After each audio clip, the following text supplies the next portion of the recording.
21 ફેબ્રુઆરી આંતરરાષ્ટ્રીય માતૃભાષા દિવસ નિમિત્તે ગાંધીનગર ખાતે ગુજરાતી સાહિત્ય અકાદમી નિર્માણ મામલા ઝવેરચંદ મેઘાણી ભવનનું લોકાર્પણ મુખ્યમંત્રી ભૂપેન્દ્ર પટેલના વરદ હસ્તે કરાયું હતું।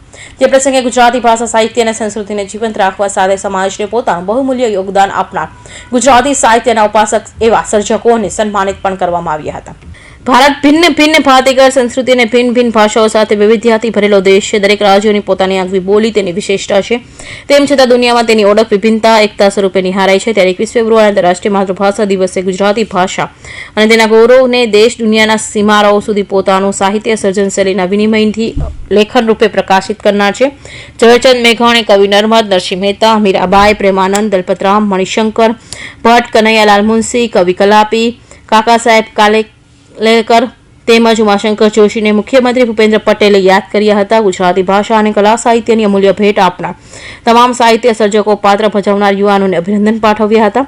ઉપસ્થિત સાહિત્ય જગતના શ્રેષ્ઠીઓને કયા પ્રકારે સાહિત્ય લેખન થકી આજના યુવાધનને સાચા રસ તરફ વળી શકાય તે અંગે સંબોધન કરતા મુખ્યમંત્રી ભૂપેન્દ્ર પટેલે સરકાર હંમેશા તેમની સાથે હોવાનું જણાવ્યું હતું। આજે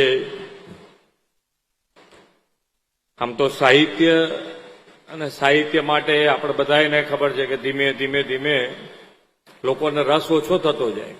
લોકોને હવે આખી પેટર્ન બદલાઈ ગઈ છે કે રસ આખો જુદો થઈ ગયો છે।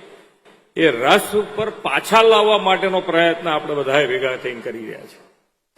અને જે સાચો રસ છે એ સાચો રસ જો ખરેખર એનો સ્વાદ જો એક વખત ખરેખર ચાખે ને તો પછી પેલો ફીકો લાગે।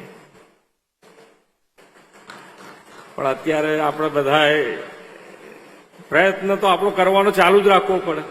આપણી પાસે અત્યારે એવું નેતૃત્વ છે કે આપણે આમાં ક્યાંય પણ ઢીલી પાછી પાની કરવા જેવું નથી અને ઉપરથી ખૂબ આપણને બળ મળી રહ્યું છે। આપણા વડાપ્રધાન શ્રી પણ હર હંમેશ એકલી વિકાસની વાત નહીં, વિકાસની સાથે વિરાસત અને વિરાસતની સાથે આપણી સંસ્કૃતિ જળવાવી જ જોઈએ, એનું ગૌરવ આપણને થવું જ જોઈએ અને એ માટે આપણે બધાએ પ્રયત્ન કરી રહ્યા છીએ।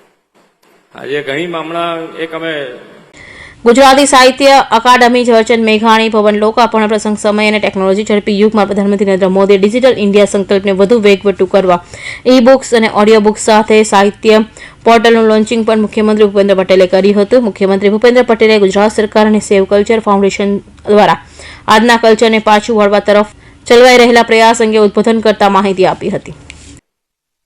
સેવ કલ્ચર ફાઉન્ડેશન અને ગુજરાત સરકાર આ બંને જણા ભેગા થઈ અને હમણાં એક કાર્યક્રમ કર્યો હતો કે આપણું કલ્ચર જે છે એ કઈ બાજુ જઈ રહ્યું છે અને કલ્ચરને પાછું લાવવા માટેનો પ્રયત્ન છે।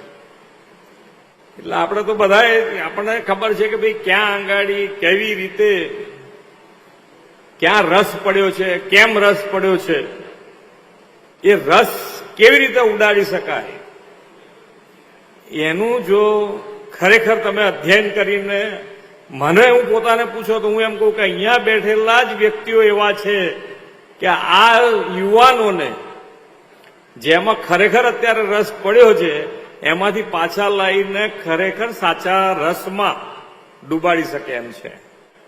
એટલે તમારું બધાનું દાયિત્વ છે। સરકાર તરીકે અમારી જે ફરજ છે એ અમે તમારી જોડે તમે જ્યાં કહેશો, જે રીતે કહેશો, જેટલા વાગે કહેશો એટલા વાગે અમે તમારી જોડે ઉભા રહીશું। ગુજરાતી સાહિત્ય અકાદમી દ્વારા આંતરરાષ્ટ્રીય માતૃભાષા દિવસને લઈ માતૃભાષા મહોત્સવ 2024ની ઉજવણી કરવામાં આવશે, જેમાં રાજ્યના 33 જિલ્લાના 151 ગામો, નગરો અને મહાનગરોમાં વૈવિધ્યપૂર્ણ સાહિત્ય કાર્યક્રમ યોજવામાં આવશે। ગુજરાતની ગૌણાતિક ભૂમિ પર 500થી વધુ તેજસ્વી સર્જકો રાજ્યની શાળા, કોલેજો અને યુનિવર્સિટીના વિદ્યાર્થીઓ સાથે મળી માતૃભાષાની વંદના કરશે। જ્યારે મારી માતૃભાષા મારા હસ્તાક્ષર અભિયાન અંતર્ગત ગુજરાતની સાહિત્ય અકાદમી પોર્ટલ સાહિત્ય જગતના અગ્રણીઓ અને વિદ્યાર્થીઓના હસ્તાક્ષર પણ અપલોડ કરવામાં આવશે કે